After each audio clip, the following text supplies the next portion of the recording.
우리 23절만 합독할까요? 마태복음 13장 23절 말씀.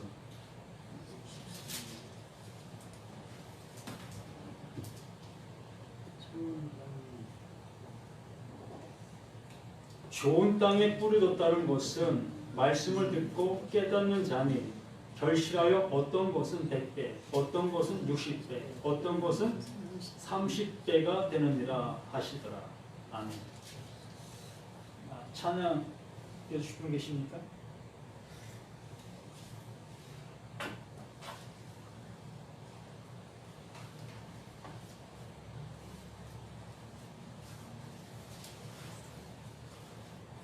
씨 뿌리는 비유 두 번째입니다. 이 씨 뿌리는 비유에 대해서 우리는 너무나 많은 모습 속에서 들어왔고, 뭐 성경에 수없이 나오는 게 뿌리는 모습을 말씀해 주십니다. 뭐 성경 전체가 씨를 뿌리는 얘기다라고 해도 뭐 틀린 말은 아닙니다.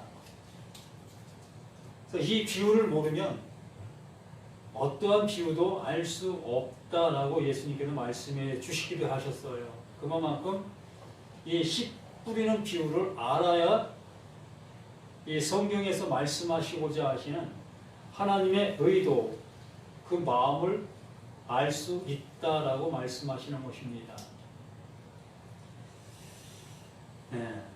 이 성경에 나오는 예수의 모든 비유는 뭐 전부 다 예수 그리스도와 십자가 그리고 하나님 나라에 관한 이야기들이라는 것을 우리는 뭐 다 아시리라 봅니다.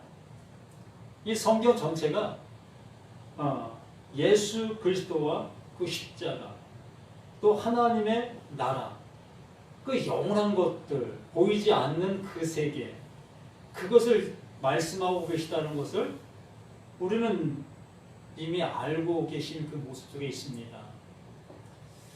그렇기 때문에 여기서 어떤 말이 나온다 할지라도 이것이 하나님의 나라에 대해서 말씀하시는 것이구나, 그 보이지 않는 그 세계를 향해서 말씀해 주시는 것이구나, 이러한 모습으로 이 말씀 앞에 서야 우리가 이 말씀을 알아들을 수 있다는 얘기입니다.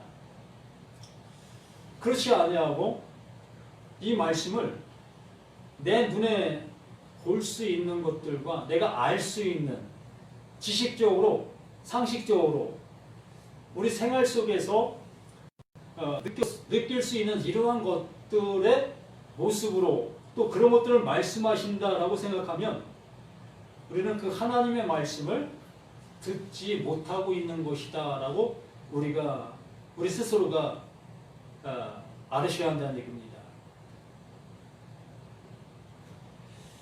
이 성경 말씀은 창세기부터 요한계시록까지 우리 눈에 보이는 그 세계를 향해서 말씀하신 말씀이 아니다.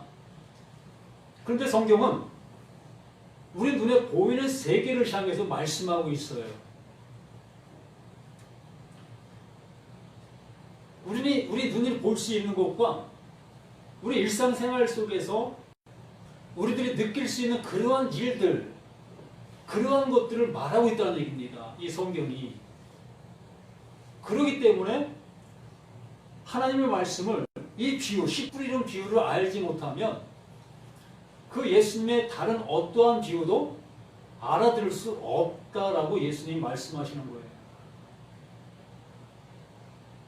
그러니까 이 씨 뿌리는 비유에 대해서 내가 명확하게 알게 되어졌을 때에 그 이후에 예수님이 어떠한 비유를 들어도 그 비유가 그 하나님이 의도하셨던 그 의도대로 들을 수가 있다는 얘기입니다.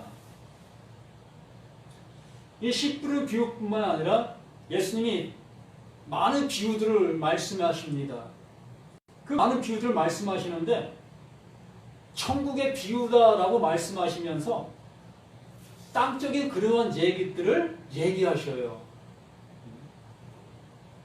우리가 일상생활 속에서 볼 수 있고 느낄 수 있는 그러한 얘기들을 하신다는 얘기입니다. 그렇기 때문에 그러한 얘기들을 우리가 내 지식적인 그 수준에서 그것을 바라보게 되어지게 되면 하나님이 이것에 대해서 말씀하시는 것이다.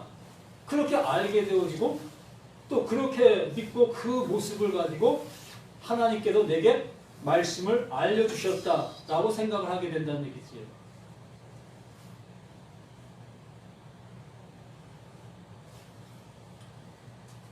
이 마태복음 15장 7절로 9절 말씀에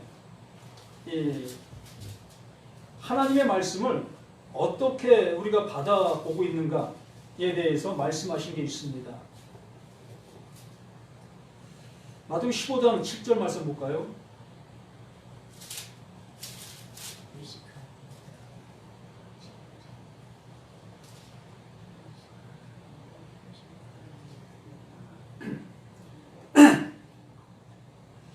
마태복음 15장 7절 말씀 보면 외식하는 자들아 이사야가 너희에게 관하여 잘 예언하였도다. 일렀으되 이 백성이 입술로는 나를 공경하되 마음은 내게서 멀도다. 사람의 계명으로 교훈을 삼아 가르치니 나를 헛되이 경배하는도다 하였느니라 하시고 무리를 불러 이르시되 듣고 깨달으라. 입으로 들어가는 것이 사람을 더럽게 하는 것이 아니라 입에서 나오는 그것이 사람을 더럽게 하는 것이니라 라고 말씀을 해주십니다. 실은 외식하는 그러한 자들을 향해서 말씀해 주시고 있는 건데 우리 생각 속에서 우리 행동 속에서 그 하나님을 기쁘시게 해드릴 수 있다라는 모습 속에서 행동하고 있었던 그러한 일들을 얘기하는 것입니다. 그러니까 입술로는 하나님을 잘 공경했습니다. 하나님을 이렇게 섬겨야 되는 것이야, 뭐 저렇게 섬겨야 되는 것이 하나님이 기뻐하시는 이러한 일이야 라고 이렇게 입술로는 잘 행하면서 행동으로는 그것을 따라가지를 못했다는 얘기지요. 우리 일상생활 속에서도 부모를 잘 공경한다는 그 자식들, 남들 앞에서는 부모를 너무너무 잘 섬겨요. 뭘로? 말로. 자기의 생명도 내줄 것 같은 그러한 모습으로 남들에게 그러한 얘기를 한다는 얘기입니다. 그런데 행동은 그 정반대의 모습이라는 얘기지요. 부모 앞에만 오면 부모를 정말 세상 말로 개떡같이 대하는 그런 자식들이 있다라는 얘기입니다. 바로 그것과 같은 빛됨의 모습이라는 얘기예요. 하나님을 내 입술로는 잘 섬기는데 행동으로는 그 하나님이 기뻐하시는 모습으로 행동을 하지 못하고 있다는 얘기예요. 그분이 원하시는 그 모습을 따라 행동할 때에 그분이 기뻐하시는 건데 그분이 원하시는 그런 행동을 하는 것이 아니라 내가 좋은 방식대로 예를 들어 부모를 섬기는데 그 부모는 고향 땅을 떠나기가 싫어하십니다. 그 고향 땅에서 그 고향 땅에 계신 친구분들과 함께 거기서 살고 싶어 하셔요. 그런데 나는 부모를 잘 공경해야 된다는 생각을 가지고 그 부모를 종용합니다. 나 있는 데 가십시다. 나 있는 데 오시면 내가 잘 섬겨드리겠습니다. 그런 얘기와 똑같다는 얘기예요.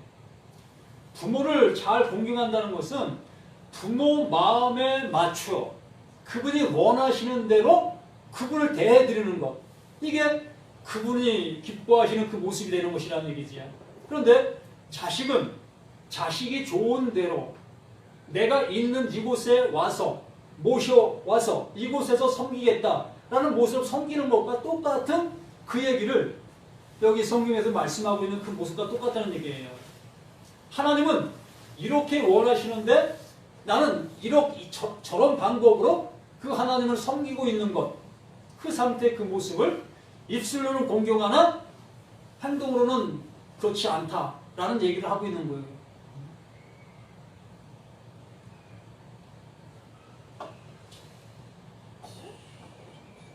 그러니까 사람의 계명으로 교훈을 삼아 가르치니 나를 헛되이 경배하는도다.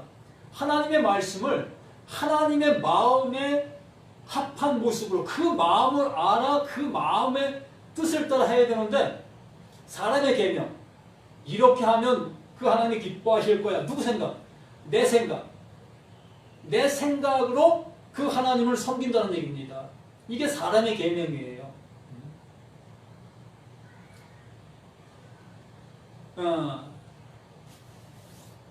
이 믿음의 생활이라는 것을 이미 우리 믿음의 선진들이 길을 닦고 놨잖아요. 믿음이라는 것은 이렇게 해야 돼. 신앙은 이렇게 하는 거야. 이미 믿음의 선진들이, 믿음의 선배들이 그 길을 이미 닦고 놨습니다. 그렇기 때문에 그 길을 따라 가는 그것이 당연하다고 여겨요. 한 번도 의심한 바 없이 교회는 다니는 것이고 예배는 드리는 것이고 또 이렇게 갖가지 예배 드리면서 우리가 행하는 그 모든 것 또한 이렇게 해야 하나님이 기뻐하시는 것이 이렇게 우리는 이미 내 자아 속에 못 박아놨다는 얘기입니다. 이게 사람의 계명이라는 거예요. 하나님이 원하시는지 아니 원하시는지도 생각하지 아니하고 일방적으로 우리의 생각에 맞춰서 그 하나님을 섬기고 있는 것, 이런 것이 사람의 계명을 따라 섬기고 있는 그 모습이라는 얘기입니다. 예. 그래서 하나님의 말씀이라는 것은 그 말씀하신 그 말씀 속에서 하나님의 은혜, 하나님의 마음, 하나님의 사랑, 그것을 깨닫는 그것이 하나님이 기뻐하시는 일이라는 얘기입니다. 자식이 부모의 마음을 아는 그것을 부모는 가장 좋아하는 것처럼, 야, 저 자식이 어떻게 내 마음을 알았지? 내 마음을 알아? 내가 원하는 그 모습의 행동을 행하는 그 자식을 기뻐하는 거잖아요. 하나님도 이렇게 말씀을 이렇게 해 놓으시고서 그 말씀하시는 그 아버지의 마음, 그것을 알고 그것을 영접한, 그것을 품은 그 자식을 하나님은 기뻐하신다라고 말하는 것입니다. 그래서 이 성경이 우리에게 말씀해 주시는 그것들을 잘 알아듣는 그것이 구원인 거예요. 그것이 구원인 거예요. 그 마음을 아는 그것이 구원이라고요. 그래서 이 성경책이 바로 생명책이 되느냐 저주의 책이 되느냐, 이 두 가지 모습을 다 갖추고 있는 그것이 이 성경책이라고요. 어떤 사람에게는 이 성경책이 생명책이 될 수 있고 어떤 사람에게는 이 성경책이 저주의 책이 될 수가 있다는 얘기예요. 신기하게도 이 성경책을 통해서 하나님의 마음을 알아 그 마음을 따라 가는 사람은 이것이 생명책이 되는 것이고, 아버지의 마음을 알지 아니하고 내 방식대로 그 하나님을 섬기려고 하고 있는 그 모든 모습에 있는 자들을, 그것이 바로 저주의 책, 저주받은 그 신앙생활을 하게 된다는 얘기입니다. 이 성경은 아담 이후로 이 세상 태어나는 모든 인간들의 상태를 로마서 3장 10절로 18절 말씀으로 우리에게 얘기해주고 있습니다. 로마서 3장 10절 한번 볼까요?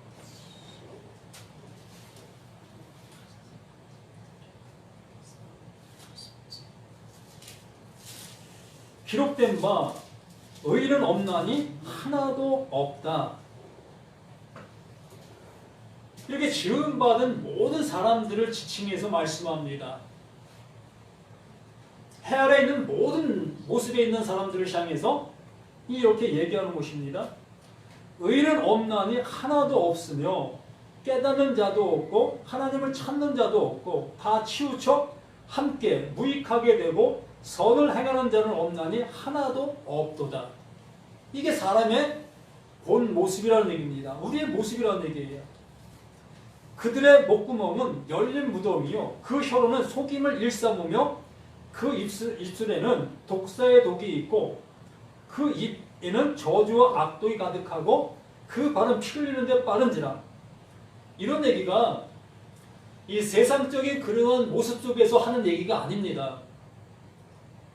세상 속에서는 이 삶을 살아가는 자체가 의로운 삶을 살아가는 것이고 정직한 삶을 살아가는 것이고 바른 삶을 살아가는 거예요.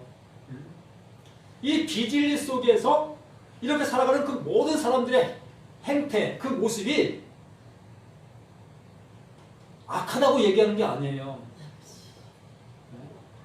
그 사람들 그 생활 그 모습 속에서는 그것이 정의로운 것이고 그것이 의로운 것이고 그것이 바른 것입니다. 그러한데 하나님의 말씀 앞에 비출 때 그 진리 앞에 비출 때에 이러하다는 거예요. 모든 사람이 그 진리 앞에 서면 죄인이라는 얘기입니다. 의인이 아니라는 얘기예요. 열린 무덤처럼 그 속이 다 썩은 냄새 풍기는 그러한 사람들의 모습이라는 거예요. 그러나 사람들 사는 그 세상 속에서는 그것이 깨끗함이고 그것이 의로움이고 그것이 정의로움이 될 수 있습니다.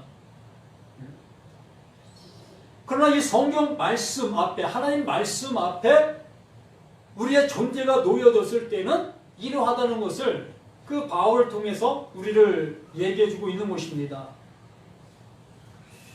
그래서 파멸과 고생이 그 길에 있어 평강의 길을 알지 못하였고 그들의 눈 앞에 하나님을 두려워함이 없느니라 함과 같으니라. 하나님을 두려워하지 아니하는 그 모습 속에 살아가는 그 삶의 모습이 이렇게 악하다라고 말하는 것입니다. 그런데 하나님을 두려워하지 않는 사람이 어디 있겠습니까? 모두가 다 어떤 위급한 일만 당하면 하나님 나 살려주십시오 라고 하지 않는 사람이 얼마나 있겠습니까? 모두가 다 하나님을 두려워합니다. 그 두려워하는 것이 두려워함으로 끝난다는 얘기지요. 그 두려움 없는 그 상태로 가야 되는데 늘상 그 두려움 그 상태에 그 하나님을 받게 두는 그 상태의 모습 속에서만 존재하고 있다는 얘기지요.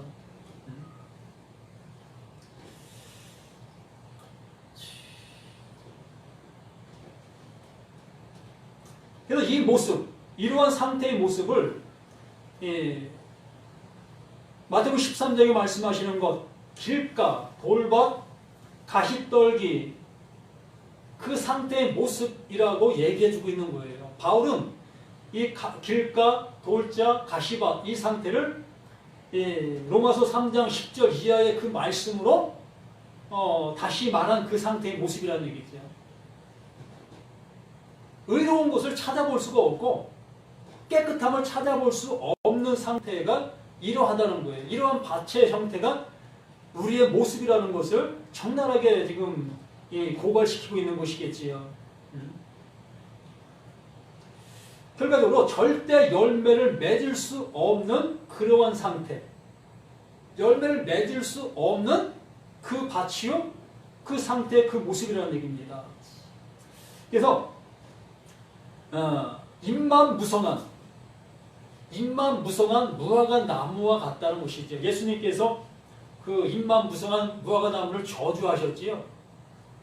그 저주를 받아 마땅할 우리 자신들의 모습을 하고 있는 그것이 우리의 모습이라는 거예요. 그러니까 입이 많다는 것은 이 율법의 행위를 따라 하나님 앞에 나아가려고 하는 그 모든 모습들, 그 말씀을 내가 잘 지켜서 그 하나님의 일을 이루려고 하는 그 상태에 있는 그 모습이 잎만 무성한 상태라고 얘기하는 것입니다. 열매를 맺힐 수가 없는 상태.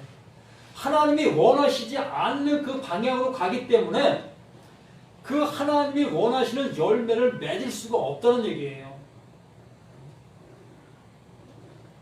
그래서 샤론, 이 광야, 샤론의 꽃, 그 샤론의 꽃 예수라는 찬양이 있잖아요. 샤론의 꽃 예수.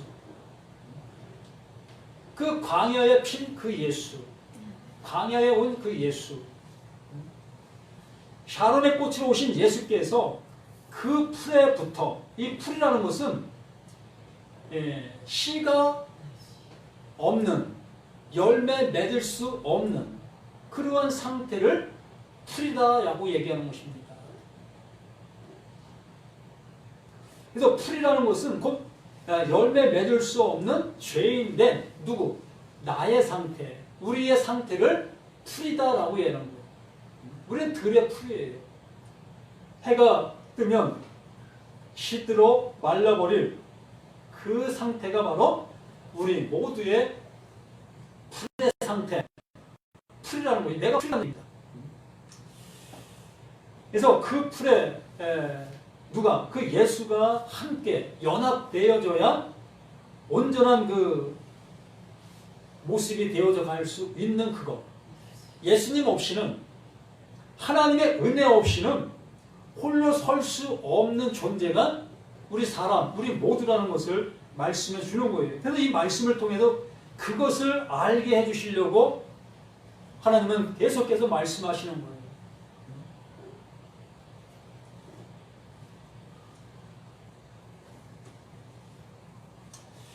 그래서 예수님 자신이 말씀으로 우리 가운데 오셨다고 말씀하셨고 그 아들로 우리 가운데 오셨다고 말씀해 주시는 것입니다. 그리고 우리 안에 무엇으로? 성전으로 오신다라고 말씀해 주시는 거예요. 우리는 도저히 홀로 설 수 없는 존재이기 때문에 그 영원하신 그분으로 말미암아 우리가 설 수 있는 그 상태, 그 모습이기 때문에 그 하나님께서 늘상 말씀해 주시는 것이 그 시, 그 아들, 그 복음, 그 진리, 그 생명으로 너희와 하나 되어진다. 너를 성전으로 삼을 것이다 라고 계속해서 말씀해 주시는 그것이 그 모습이라는 얘기입니다. 이사야서 40장 3절로 8절 말씀,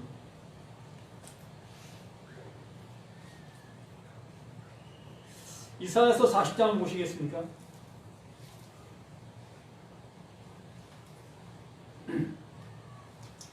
이사야서 40장 3절 말씀에서 외치는 자의 소리여 이르되 외치는 자의 소리여 이르되 너희는 광야에서 여호와의 길을 예비하라.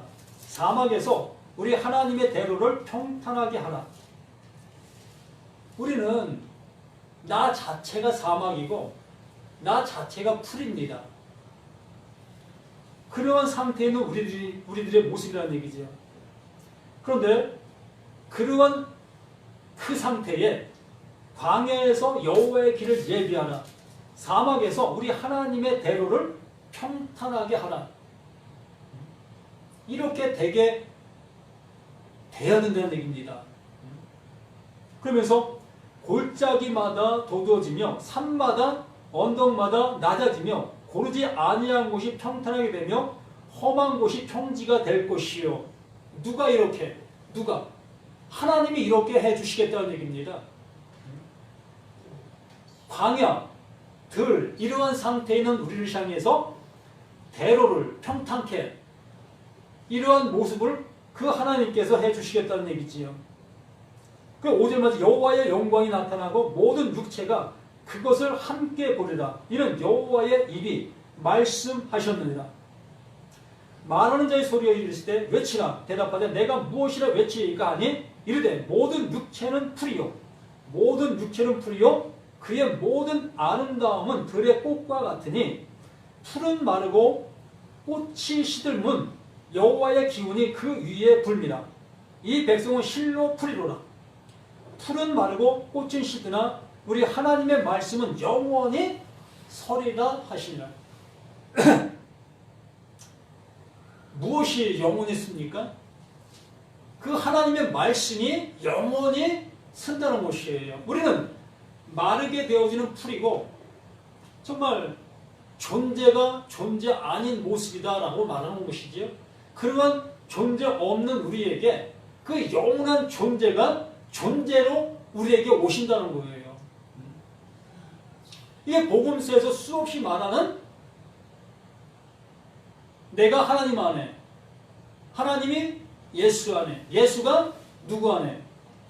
내 안에, 내 안에.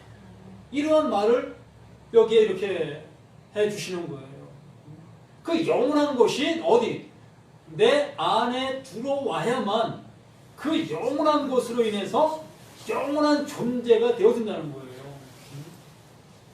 아까 세 가지 밭의 모습이 나인데 나의 그 밭의 그 상태로는 열매를 맺을 수 없는 그 모습이라는 얘기입니다.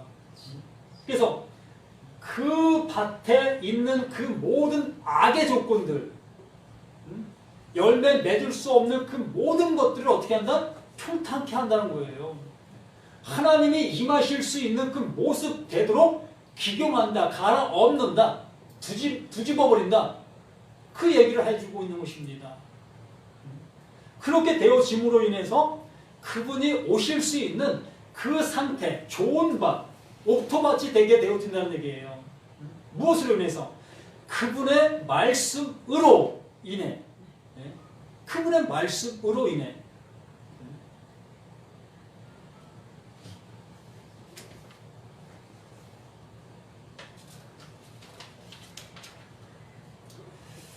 그래서 요한복음 16장 7절 말씀에서 이렇게 말씀하십니다. 그러나 내가 너희에게 실상을 말하노니 내가 떠나가는 것이 너희에게 유익이라. 내가 떠나가는 것이 너희에게 유익이라. 누가? 그 예수가 떠나간다는 얘기가 뭐예요?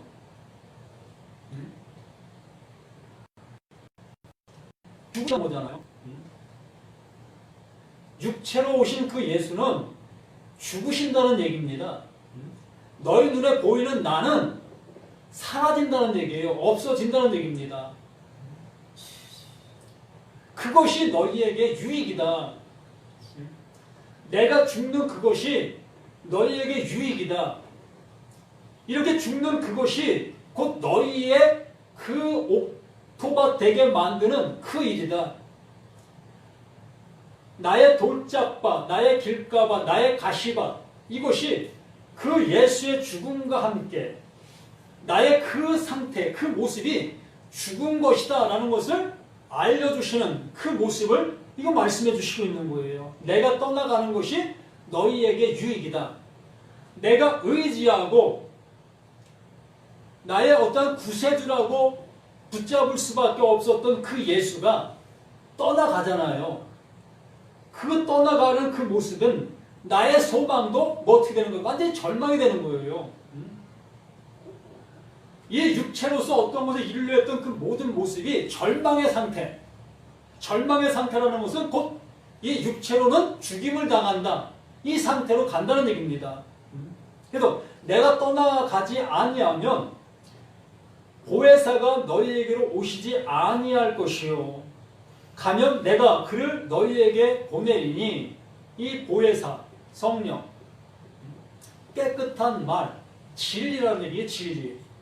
이 성경을 보아도 우리는 이 육신적인 이 사람의 계명으로 볼 수밖에 없었던 이 성경을 이제 진리의 성령, 그 보혜사가 우리에게 오시면 이 성경들을 사람의 계명으로 보지 아니하고 하나님의 계명, 하나님의 말씀으로 볼 수 있는 그 눈이 열린다는 얘기예요.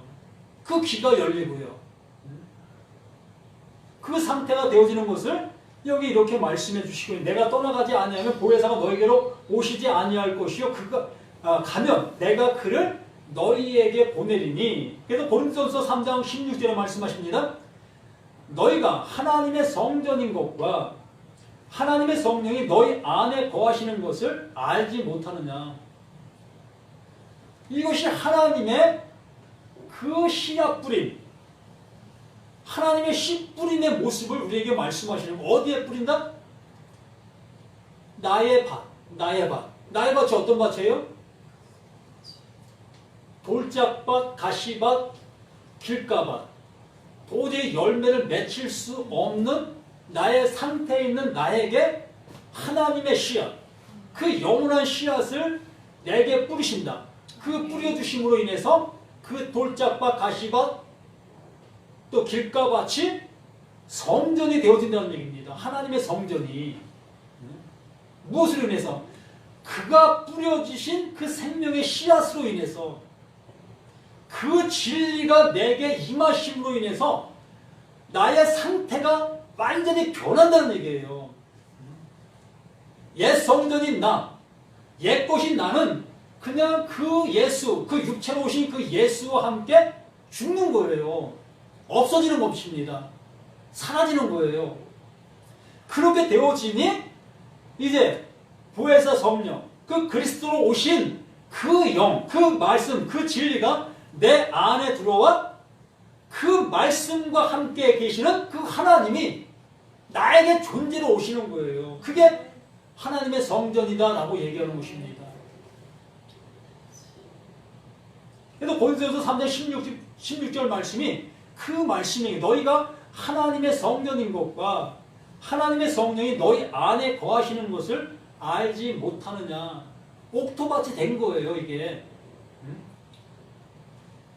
내가 옥토밭 된 것이 아니라 나의 밭은 완전히 무너져 버린 거고 없어져 버린 거고 하나님의 씨앗이 내게 들어와 그 옥토밭인 나의 그 모든 모습으로 함께한 그 상태. 내 것은 없어지고 하나님 것으로 채워진 그 상태. 이것이 성전이라 말씀해 주시는 겁니다. 그래서 베드로전서 1장 23절로 25절 말씀 한번 찾아보실 수 있는 분들은 찾아보시기 바랍니다. 베드로전서 1장 23절로 25절 말씀. 너희가 거듭난 것이 썩어질 씨로 된 것이 아니요 썩지 아니할 씨로 된 것이다. 썩어질 씨로 된 것이 아니라 썩지 아니할 씨로 된 것이다 라고 말씀해 주십니다. 이렇게 하나님의 영원한 씨, 그 성령, 그 진리, 그 진리가 내 안에 들어와 그 진리로 나를 살리셨다. 십자가에서 예수와 함께 죽은 나를 그 그리스도와 함께 부활시키셨다. 이게 거듭난 거예요. 그래서 하나님의 살아있고 항상 있는 말씀으로 되었느니라. 이렇게 가능한 겁니다. 우리의 수고로 되어지는 것도 아니고 우리의 열심, 노력으로 되는 것도 아니고 여기 하나님의 살아있고 항상 있는 말씀으로 되었느니라. 그 말씀으로 되어지는 그것이 하나님의 일이라는 얘기예요. 그 씨 뿌림의 비유가 그 하나님이 하신다는 것을 우리에게 말씀해 주시려고 하는 거예요. 씨 뿌리는 자, 그 하나님. 그 하나님이 씨를 뿌림으로 인해서 가시밭, 돌짝밭, 길가밭이 그 옥토밭의 모습으로 되어진다. 무엇으로? 그 말씀으로 인해 살아있는 항상 있는 그 말씀으로 그렇게 되어지는 거다.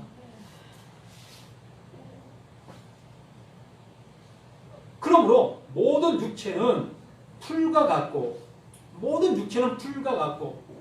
그 모든 영광이 풀의 꽃과 같으니 풀은 마르고 꽃은 떨어지되 오직 주의 말씀은 세세토록 있도다 하였으니 너희에게 전한 복음이 곧 이 말씀이니라. 이 육체는 꽃처럼 언젠가 떨어져서 사라질 그 모습이고 그 풀처럼 말라 비틀어질 그 모습이 우리 육체라는 것입니다. 그러므로 이 육체의 무엇을 담는들 무슨 의미가 있겠습니까? 그런 얘기하는 거예요. 육체가 영생한다고요? 정말 그런 곳에 현혹되지 말라는 얘기입니다. 이 육체는 풀처럼 없어지게 돼 있어요. 이 육체가 내가 아니에요. 나를 쌓고 있는 이것이 육체라고요.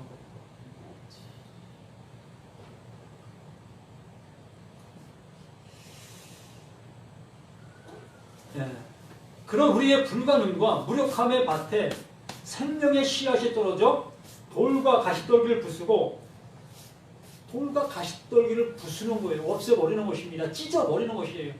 그 찢어버린다는 그 말씀이 이제는 예수님이 휴장이 되어서 둘로 갈라지는 그러한 표현으로 해 주시고 계시지요. 마태복음 27장 51절 말씀에 그것을 말씀해 주시죠.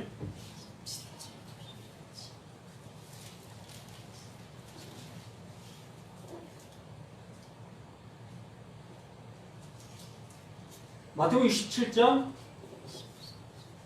51절.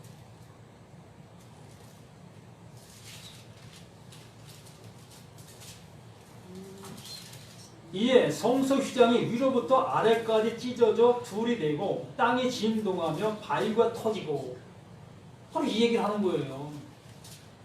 가시밭, 돌짝밭, 또 길가밭이 이렇게 하나님으로 인해서 기경되는 것. 하나님으로 이렇게 기경되는 거예요. 뒤집어 엎어지는 그 상태가 되는 것입니다. 그 예수가 휘장이 되어주셔서 그것이 하나님으로 인해서 그 죽으심으로, 그분의 죽으심으로 휘장이 둘로 갈라져서 하나님을 향해서 담대히 나아갈 수 있는 산 길이 열렸잖아요. 우리 육체로는 그 하나님을 향해서 갈 수 없었던 그 상태인데, 내가 그 예수와 함께 연합되어 그 십자가에서 죽게 되어지니 똑같이 하나님의 휘장이 둘로 갈라지는 거예요. 갈라지게 되어 우리는 그 하나님을 향해서 담대히 나아갈 수 있는 그 부활의 은혜를 입게 되어지는 그 모습이 되어지는 것입니다. 히브리서 10장 20절에도 똑같이 그런 말씀을 하십니다.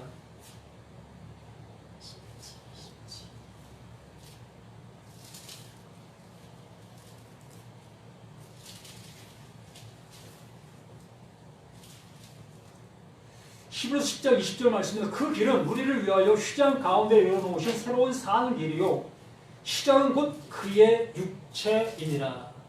예수의 육체가 찢어졌잖아요.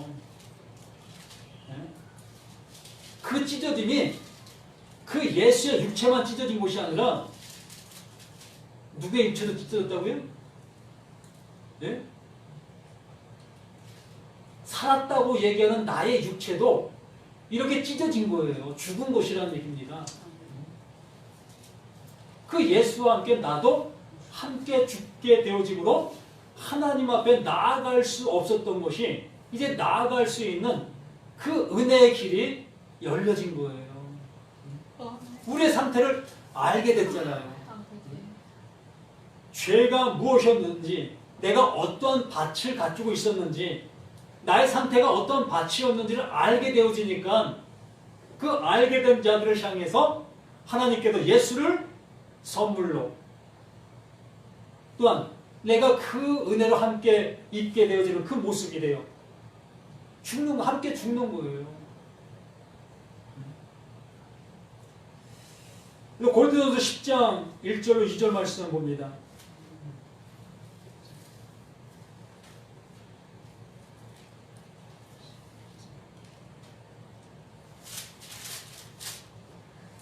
고린도전서 10장 1절로 2절. 형제들아, 나는 너희가 알지 못하기를 원하지 아니하노니 우리 조상들이 다 구름 아래에 있고 바다 가운데로 지나며 모세에게 속하여 다 구름과 바다에서 세례를 받고, 이 세례를 받았다라는 얘기가 뭐라고요? 예? 세례 다 받으셨죠? 예? 세례가 무슨 의미죠? 예? 죽음이죠, 죽음. 세례는 죽었다라는 얘기예요. 죽음의 표. 이스라엘 백성들이 홍해를 건넜잖아요. 홍해가 둘로 갈라져 그 홍해를 육지처럼 건넜습니다. 그 바닷속으로 들어간 거예요. 물속으로 들어간 겁니다. 그래서 하나님께서는 그것을 거기서 죽은 거다라고 얘기하는 거예요. 그래서 구름 아래 그 물 가운데에서 죽은 거다. 그게 세례다라고 얘기하는 겁니다.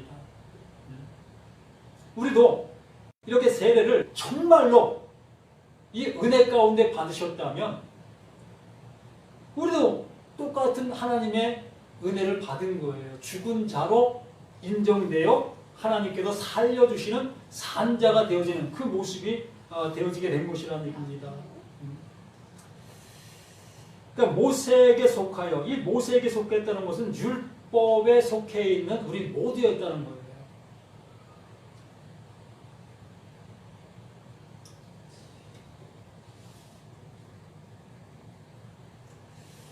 이렇게 하나님께서는 모든 사람이 죄인된 그 모습 속에 있었는데 영원 전에 준비된 하늘의 씨, 영원 전에 준비된 하늘의 씨, 그것이 예수 그리스도이시라는 얘기입니다. 하늘의 씨가 그 원수 밭에 심겨져 30배, 60배, 100배의 결실, 생명나무의 그 열매, 성령에 맺히는 그 열매, 그 사랑,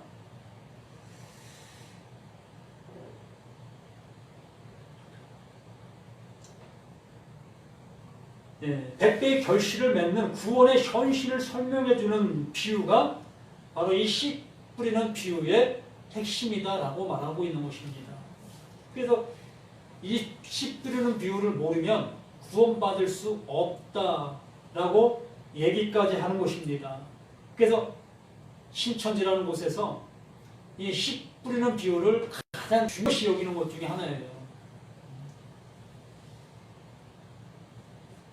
기독교인들은 이걸 잘 모르다 보니까 거기에서 성경적인 모습으로 잘 이렇게 설명해주면 너무나 기가 솔깃한 거예요.